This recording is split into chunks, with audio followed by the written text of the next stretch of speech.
2 মাহৰ পিছত যেতিয়া ফাইনাল যেতিয়া ৰিপৰ্টটো দিব, proceeding is completed and we are just ৱেইটিং ফৰ দ্য অৰ্ডাৰ যে কেতিয়া তেওঁ কাষ্ট চাৰ্টিফিকেট কেঞ্চেল কৰিব। আমি কোনবা দাস, কোন শৰণীয়া, আমি কোনো কাষ্ট বা কোনো মানুহ বা কোনো জাতিৰ লগত আমাৰ একো প্ৰব্লেম নাই, কিন্তু প্ৰব্লেম হৈছে যে ইমান ডাঙৰ এটা পষ্ট সাংসদ, তেওঁ এজন সাংসদ ভুৱা তেওঁ চাৰ্টিফিকেট লৈ তেওঁ এটা MP। 5 নং क'क्राझार ल'कसभा बियाबनि MP नबकुमार सरनियानि बिबुंथिनि हेंथायै फिनजाथाय होदों एडभकेट रलयकज गयारिया। MP नबकुमार सरनिया जेबो मोनथिया, गावनि ST सार्टिफिकेटआ नंखाय फोरमान नङा, बेयो सैथो बुंनायनि सायाव फिनजाथाय होदों एडभकेट रलयकज गयारिया। ट्राइबेलनि सायाव बेरेखा खालामबोनाय MP नबकुमार सरनिया सासे नंखाय ST सार्टिफिकेटखौ लानानै 9 बोसोर ST सिटखौ दखल खालामनानै MP जानानै दं। नाथाय MP नबकुमार सरनियानि सायाव CIDआ नायबिजिरनायनि रिपर्टआव नबकुमार सरनिया सासे असमिया सुबुंसो, बिनि बिफा आरो बिबौनि गासै उपाधियानो दाससोमोन। इन्सपेक्टर जादुराम मालाकारनि गोख्रों नायबिजिरनायाव MP नबकुमार सरनियानि रोखा फोरमाना ओंखारदों आरो बिनि सार्टिफिकेटआ OBCसो जानांगौमोन। बे बाथ्राखौ बुंथिदों एडभकेट रलयकज गयारि बिथां।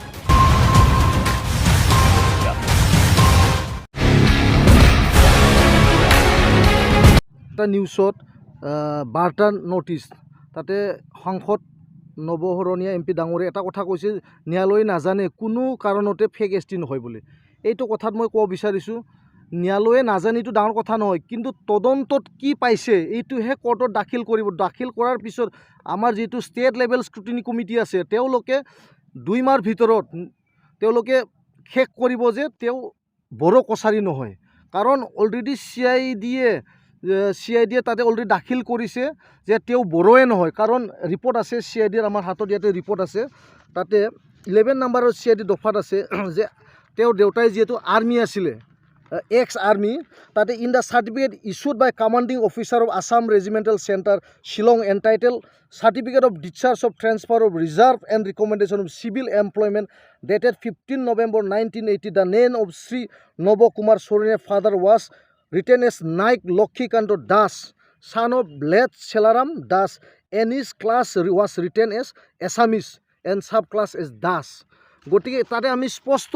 যে তেওঁ এজন বড়ো নহয়, কাৰণ বায়'লজিকেলি যদি আমি চাওঁ, বায়'লজিকেল আমি যিজন মানুহে বড়োৰ পেটৰ পৰা 9 মাহ নিজৰ মাতৃৰ গৰ্ভৰ পৰা জন্ম হৈছে, প্ৰকৃততে তেওঁ কোনো দিন নিজৰ মাতৃৰ ভাষা বা নিজৰ মাতৃৰ সৈতে তেওঁ কোনো দিন বেয়া ভাষা বা যেনে অনা বড়ো শব্দ তেওঁলোক ব্যৱহাৰ নকৰে। ইয়াৰ কাৰণে আমি জেনেৰেলি আমি এজিউম কৰিব পাৰে তেওঁ এজন একে টোটেলি এণ্টি বড়ো, কাৰণ তেওঁ বড়ো হৈ কিনি অবড়ো সদায় মাত মাতি থাকে। মাত মাতাটো ডাঙৰ কথা নহয়, কিন্তু হি ইজ এ ৰেচিষ্ট, কাৰণ কিয় তেওঁ যিজন জন্মদাতা অবড়ো, তেওঁ নেতৃত্ব তেওঁৱে আছিল। এতিয়া আহি আমি যদিও এইটো লেট নহয়, 2019 আমাৰ জনকলাল ছাৰ এটা লেক আবেদন দিছিল, তাতে লেক আবেদনত তাতে স্পষ্ট হ'ল যে ডাইৰেকশ্যন দিয়া হৈছে উইদিন 2 months এইটো শেষ কৰিব লাগে। এতিয়া আহি আমাৰ এটা ভাল খবৰটো সেইটো কালি যিটো তাচ্ছিল্য এটা মন্তব্য দিলে যে তেওঁ আমি বোলে তদন্ত কৰিব পৰা নাই, যে তেওঁ অলৰেডি কেছত হাইকোৰ্ট জিতিয়া আহিল, নানানটা তেওঁ এটা তাচ্ছিল্য মন্তব্য দিছে। কিন্তু সেইটো কেইদিনমানৰ কাৰণে, যেতিয়া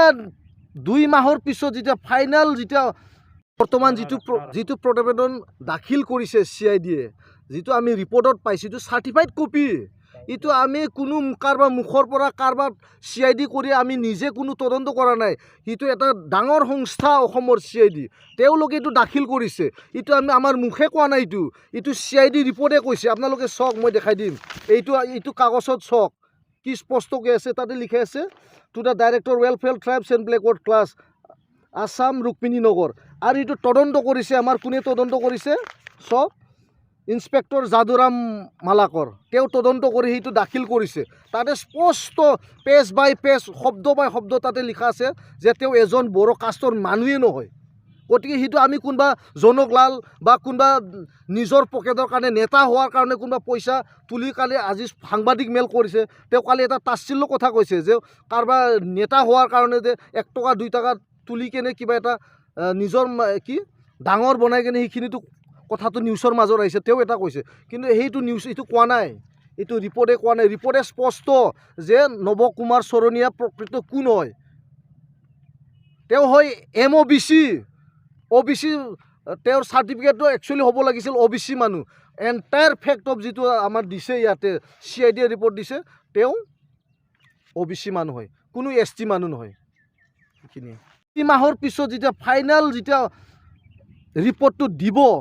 আমাৰ ষ্টেট লেভেল স্ক্ৰুটিনি কমিটিয়ে এতিয়া আমাক মাত্ৰ এটা দিব লাগে যে ফাইনেল যিটো ৰিপৰ্ট সেই ৰিপৰ্টটো হ'ল যে proceeding is completed and we are just ৱেইটিং ফৰ দ্য অৰ্ডাৰ যে কেতিয়া তেওঁ কাষ্ট চাৰ্টিফিকেট কেঞ্চেল কৰিব এতিয়া আমাৰ সেইটোৱে তেওঁৰ কাষ্ট চাৰ্টিফিকেটটো কেতিয়া কেঞ্চেল কৰিব সেইটোৱে বৰ্তমান বড়ো ৰাইজে অপেক্ষা কৰি আছে আমি কোনবা দাস কোন শৰণীয়া কোন আমি কোনো কাষ্ট বা কোনো মানুহ বা কোনো জাতিৰ লগত আমাৰ একো প্ৰব্লেম নাই কিন্তু প্ৰব্লেম হৈছে যে ইমান ডাঙৰ এটা পোষ্ট সাংসদ তেওঁ এজন সাংসদ ভুৱা তেওঁ চাৰ্টিফিকেট লৈ যে তেওঁ এটা MP হৈছে 9 বছৰৰ কাৰণে তেওঁ এতিয়া বৰ্তমান আহি 9 বছৰ হ'ব মোটামুটি তেওঁ ভুৱা চাৰ্টিফিকেট লৈ তেওঁ ST বড়ো কছাৰী বুলি তেওঁ এতিয়া বৰ্তমান সাংসদ হৈ আছে গতিকে আমি কেইদিনমান পিছত আমি গম পাম যে তেওঁ সঁচাকৈ বড়ো হয় না তেওঁ অনাবড়ো হয়